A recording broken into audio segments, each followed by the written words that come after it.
Hello mga kapawis. Ito nga palang unang video ko nung kakabalik ko lang ulit ng gym. After ilang years akong tigil kaya medyo naninibago din. Pero bago naman ako tumigil, ilang taon din akong consistent na nag-gym. So chest day ko ngayon, nagsimula lang ako sa sakto lang kasi mahirap pagka binigla natin ang ating katawan. Napakatagal makarecover. 3 araw na o 4 na araw na, depende sa ating katawan, masakit pa rin. Kaya medyo sakto lang yung sinimulan ko.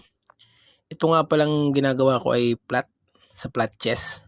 So dito ay ginagawa ko ay 12 counts, 4 reps. So medyo madami-dami yun. Pero depende naman sa atin kung ilang counts ang gagawin natin. Pwede naman na 9, tapos 4 reps. Pwede ring 10, 3 reps. Depende sa atin. So ang ginagawa ko ay 12 counts, 4 reps para medyo solid. So at ito nga ay nagpahangin muna ako sa bintana. Ako nga pala pagka nag-gym ay dire-diretso din. So isineset up ko na rin yung mga next na gagawin ko para pagkatapos ko, pahinga lang ako ng konti. Isusunod ko na yung next na gagawin ko. So at ito nga, ililipat ko to dito sa may decline sa lower chest. So ito yung sinunod ko. Tapos na kasi ako dito sa incline, dito sa upper chest. Kaya ito na yung sinunod ko. Nagtatanggal na nga lang pala ako ng plates dito. Dahil may gumamit nito ay hindi tinanggal yung kanyang ginamit. Kaya syempre ako yung sunod. Wala akong choice kundi tanggalin. So ito na nga, nililipat ko na yung plates dun sa kabila para makapagsimula na rin ako. So ito yung binubuhat ko, ito ay 35 pounds. So bali 70 pounds. Hindi ko na rin ito dinagdagan dahil feeling ko naman ay sakto na lang ito sa akin. Hindi naman ganun kagaan, hindi naman ganun kabigat. Kaya ang sabi ko nga, mahirap pagka nabigla yung ating katawan dahil 3 araw ay masakit pa rin. So dito, ganun din ang ginawa ko. 12 counts, 4 reps. So lagi kong kumpleto. Kaya medyo matagal din ako sa gym. Umabot ako ng 1 to 2 hours. Pero yun naman ay solid na buhat. So hindi naman siya ganun kabigatan pero solid siya. Yung ginagawa kasi ng iba is sino-shortcut.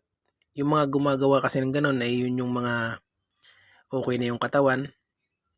Yung tipong magpapump na lang. So yun yung mga gumagawa ng ganun. Ako naman saktuhan pa lang ang katawan ko kaya syempre kinukumpleto ko pa rin para mas solid. Ayoko kasi na sino-shortcut. Dahil sa totoo lang, hindi natin kayang shortcutin ang pag-gym. Kahit sa ano pa man na ating gawin, hindi natin masya-shortcut. Kailangan natin dumaan sa proseso. So dito nga ay nagda-dumbbell ako. So lagi kong sinusundan ng dumbbell pagkatapos mag-barbell. Para syempre, solid na solid. Pagkatapos naman ito ay lipat ako sa decline dito sa lower chest. So ganun din, dumbbell. So ang ginagawa ko dito, ganun pa rin. 12 counts, 4 reps. Lagi kong sinosolid yung pag-gym ko kasi minsan hindi naman ako nakakabuhat. Saka sayang din naman yung bayad kung babasta-bastahin mo lang yung buhat mo, di ba? Kaya mas maganda kapag ka nag-gym ka, laging solid. Ang next ko naman dito ay bicep curl. Dito naman sa nakaupo.